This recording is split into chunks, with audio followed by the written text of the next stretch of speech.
gonna be a military wife. Like, I'm gonna have military kids. I'm gonna move wherever he go. Like, yeah, bitch, I'm in there. I'm in there, bitch. He let me talk to the mama hoe. Like, he said, I love you in the first week. I'm like, she's back.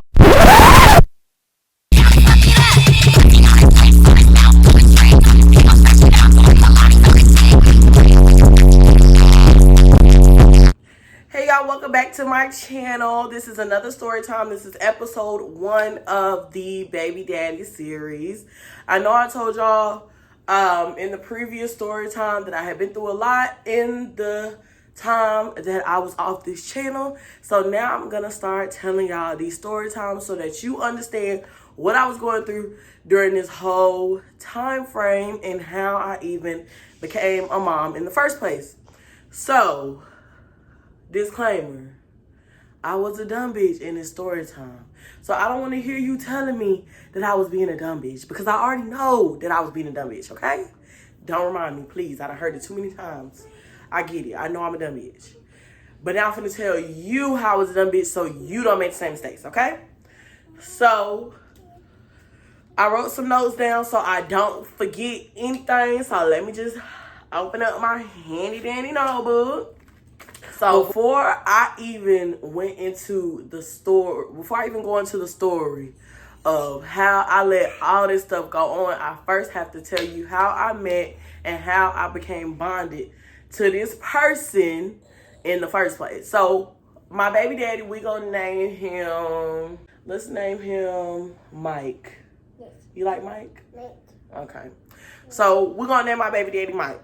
So before I even let you know how I met Mike, I have to tell you what state of mind I was in at the time. So I had just graduated high school. I moved all the way to San Antonio with my grandmother. I was previously living with my mom, my sisters, my stepdad, all of them. So I moved from Georgia all the way to San Antonio with my grandmother, so it was just me and her.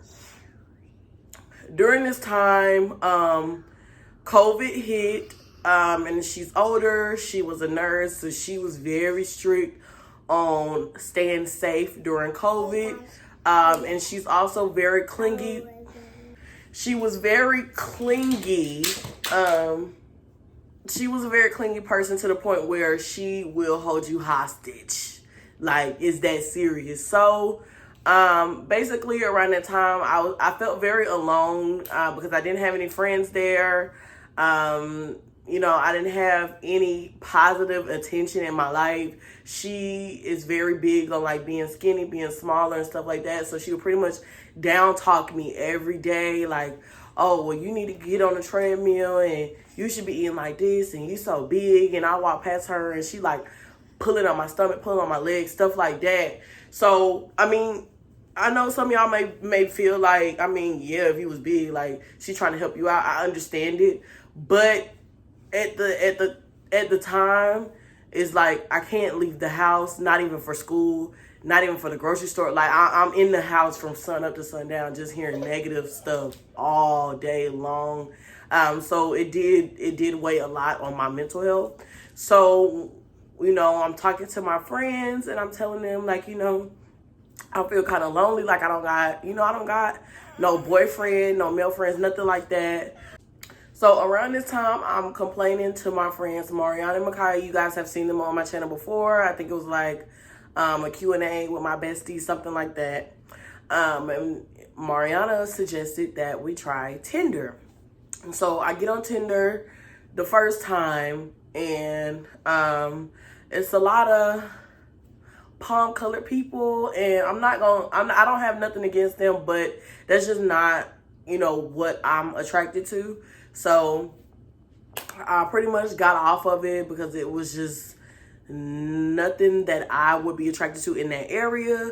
So then, you know, I go back to just being lonely, So I'm talking to them again, like, damn, not even that I wanted a boyfriend, a man, nothing like that. I just wanted somebody to talk to other than my grandma all day long. So I tried Tinder again. So I'm swiping. I see this man. He says his name. I'm not going to actually, I'm gonna tell you the fake name he told me. So I'm swiping outside. I see this man. It says his name is Zay, and he's 22 years old. And I'm swiping the pictures. I see he's in the military. I'm like, oh, he fine. Like, okay, he African too. Like, this is my first time dating an African, but you know, I had a thing. It's something about Africans that I like. I can't hold you. So I got a thing for them men that's foreign. Okay, girl, bye. I swiped on him or whatever. So then he messaged me and he said something corny like,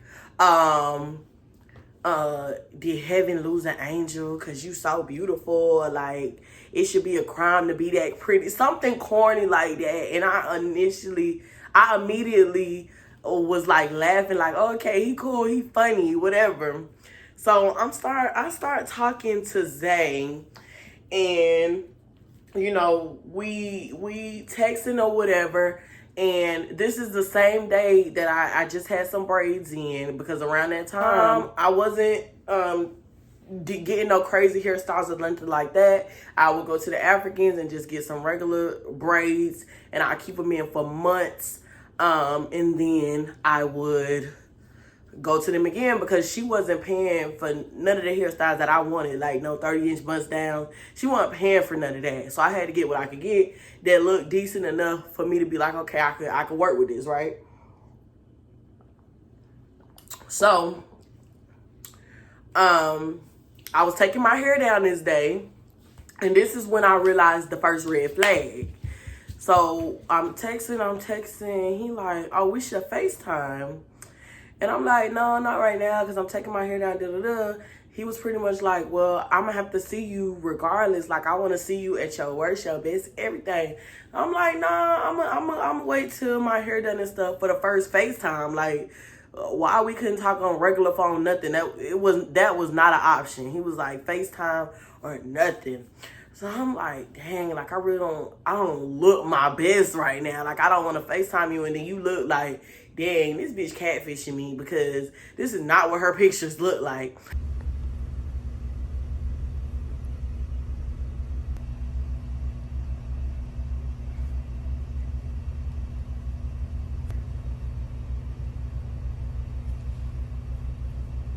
Even though I don't even remember what pictures I had on there, but I know they was not good pictures, because the fits and stuff was not given at that time. I promise you they wasn't.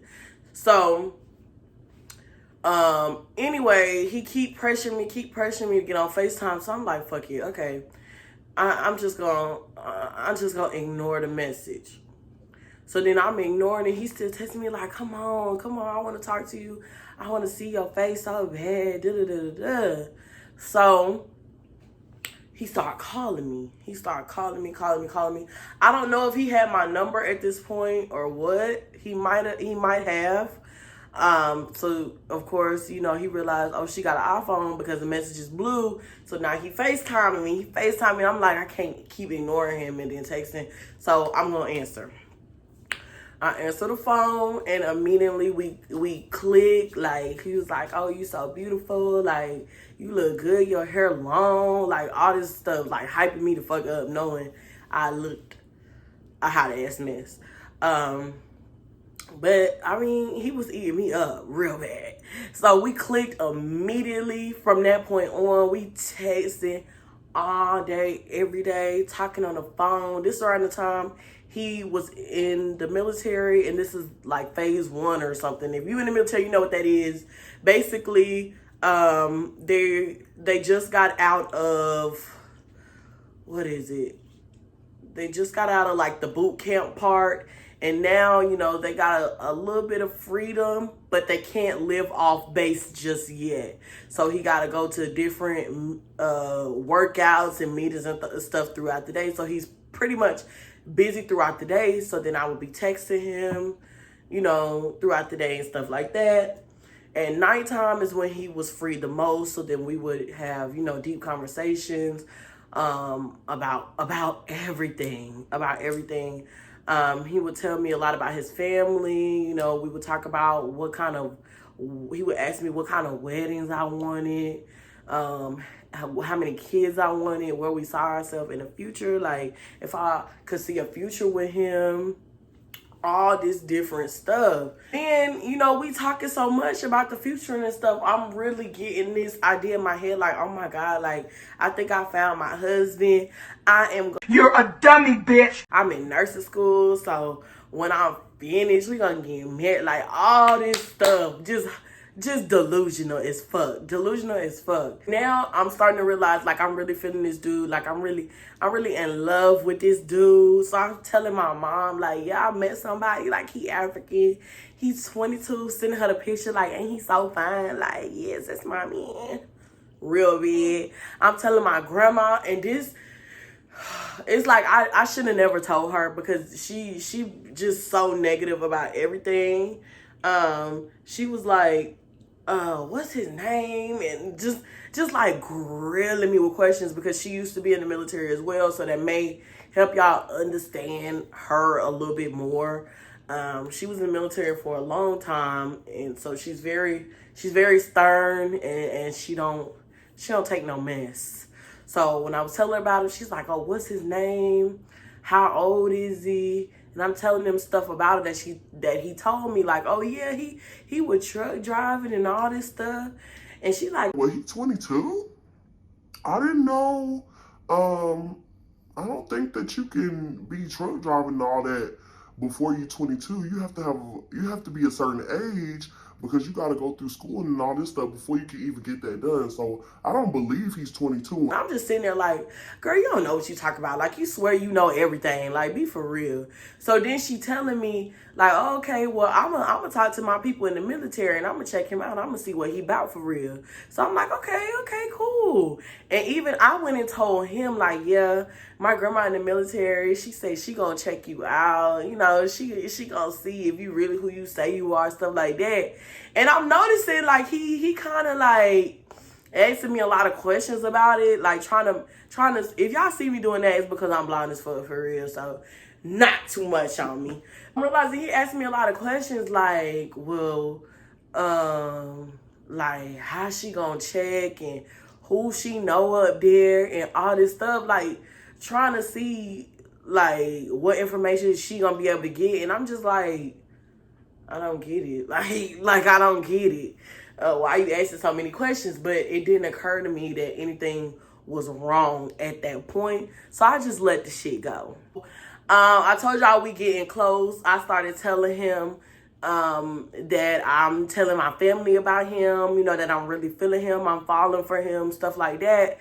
And so he like, while we on the phone one day, he like, hold on. Girl, we on the phone. He started calling somebody. He adding somebody to the call. And I'm like, who you calling? Like, who you calling? So the person answered the phone, and I can't tell who it is, but obviously it's somebody from Africa because they speaking Akan is what they call it. They're from Ghana. So they speaking their language, and he like, oh, this is my mom. I'm like, oh, bitch. In my head, I'm like, oh, bitch, I'm in there. I'm in there, bitch. He let me talk to the mama hoe. Like, yeah, I'm about to be that military wife for real. I done made it, okay? These hoes, my ass nigga ain't got shit on this nigga, okay? He ain't got no money. He ain't got no job. He ain't got nothing. I mean, this nigga mama, like, this nigga really in love with me. You're a dummy, bitch. So I'm talking to the mama, like I'm getting to know her, and she asking me, am I gonna give him babies and all this stuff. Sorry, mind your business, okay? Play on that tablet, thank you. She telling me that she ready for grandchildren and are we gonna get married, all this stuff. So I'm like, okay, like the mama feeling me, whatever. So from that point on, I think I did actually get her number. No, I didn't get her number from there. But we did talk on the phone a few times. So I got to know her very well, very quickly. And that was one of the things that also made me believe that, that he was telling me, you know, everything that everything he told me was true, basically. If you see her in the background, that's my baby. I know this story is about her daddy, but like, let's be for real. She don't know what I'm saying. So I said the first red flag was, I don't remember what the first red flag was, but y'all remember what the first red flag was. So I told you that he will be busy from time to time throughout the day. So he would have to do workouts and all this stuff.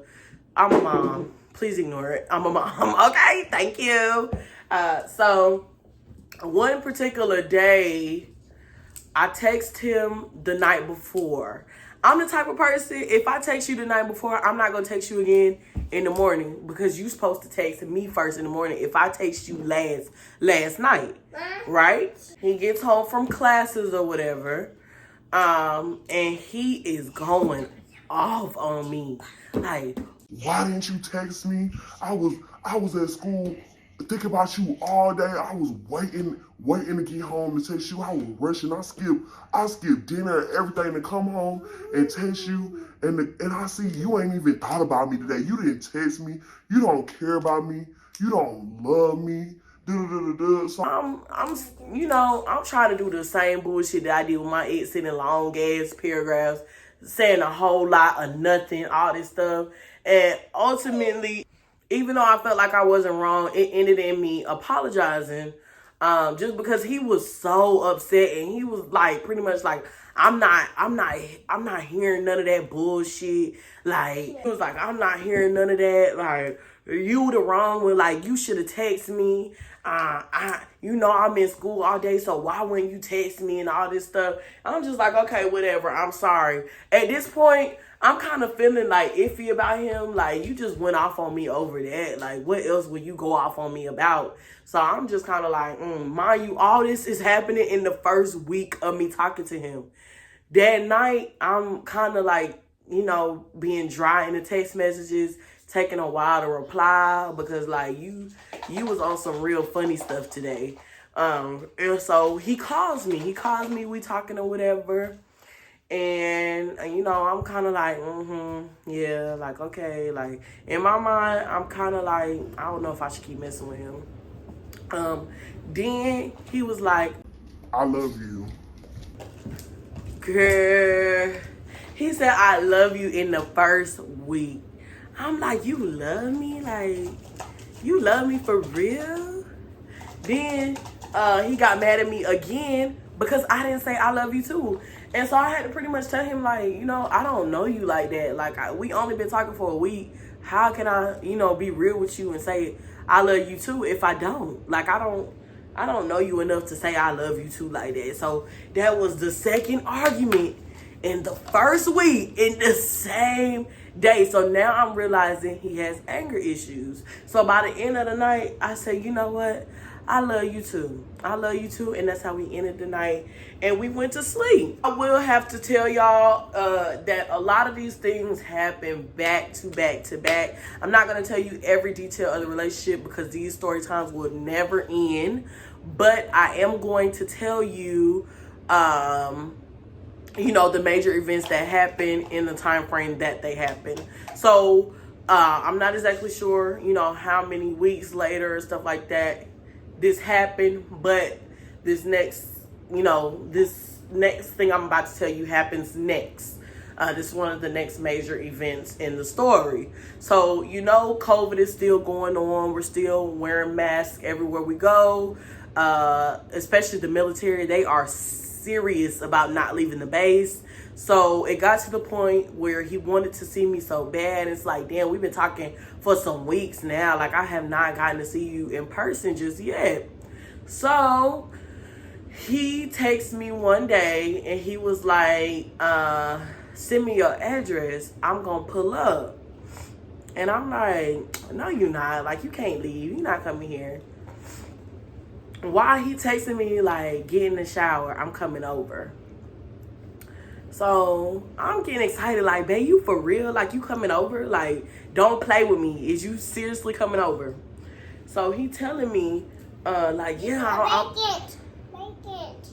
No, go get another blanket. Okay, another blanket. So he telling me like, yeah, like I'm about to come over, like get in the shower, get ready, da da da da da. I'm like, okay, well, I was about to order something to eat. Like, you hungry?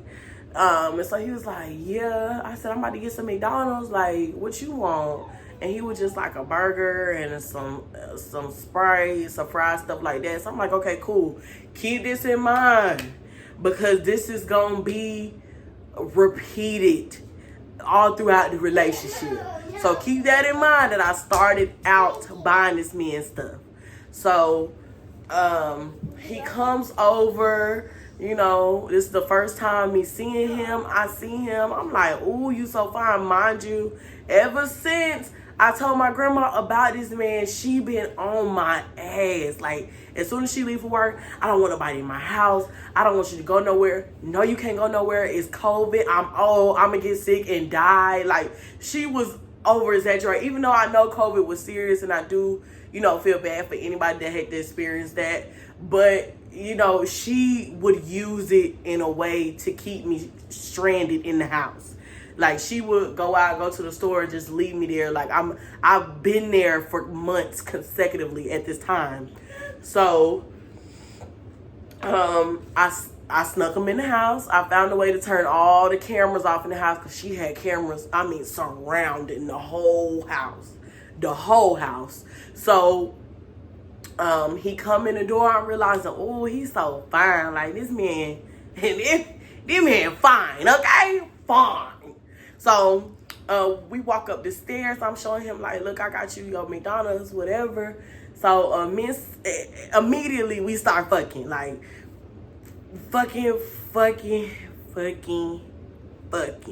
But, I will say, like, because it happened so fast, like, he didn't give me no time to get myself together, to warm up, nothing. So, it was just, like, uncomfortable and rough and dry. Like, it just wasn't it.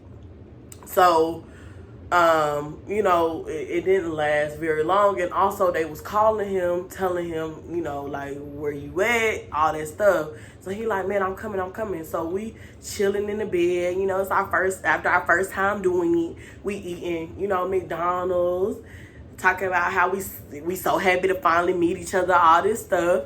And so then his friends that dropped him off, because I told you he snuck over there. So he evidently got somebody to sneak him out the base in the car. So his buddy's calling him like, the sergeant looking for you, like, you need to come on, we gotta get you back, So he rushing, putting his clothes on, running down the stairs, putting his shoes on. The sergeant calling him like, where you at? We got, I think it's like PT or something, whatever it's called. We got that. And you not here, where you at? He like, man, I got bubble guts. Like, I'm in the bathroom. I'm coming. So this is my first time realizing, like, this nigga good at lying, because how you just thought of that on the top of your dome.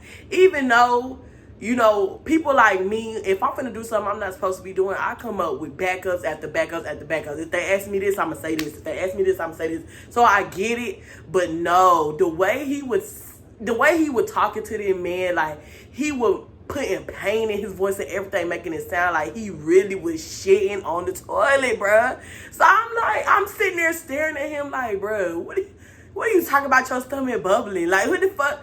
Where did that even come from? And so he like, man, babe, I gotta go. He kissing me, whatever. I'm like, all right, babe, see you next time. You know, his friends pull up. He get out, get in the car, leave. Immediately after he left, I'm texting my friends like, oh my God, y'all, I just seen him. Like, I'm so in love with this man. Like, that's my man. You know, that's just what it was at that point. So from this point on, I'm officially stuck with this man. I'm obsessed with this man. You know, keep in mind, we done had 2 arguments already in the first week, and he manipulated me to the point where I apologize for both of those, even though it wasn't really nothing that I should have been apologizing for. But okay, this him coming to see me was initially our first date. And I paid for the damn McDonald's, even though it's like, damn, he doing all that to sneak out the base. Like, the least you could do is buy the nigga some food. So, I get it, but at the same time, that set the tone for our whole relationship, so I should not have did that. But, yeah, I want you to keep all those in mind for episode 2, because this episode 2 is when shit start going left. So, you need to remember, he told me his name was Zay, and he was 22. I paid for the McDonald's. I was apologizing for shit I shouldn't have apologized for. And he a good liar. There's 5 things you gotta remember for episode 2, okay? So, thank y'all so much for watching today's story time. I will see y'all in the next episode. Like, comment, subscribe. Bye! Boom, boom, release my stress. Bounce, mama, dick, oh yeah.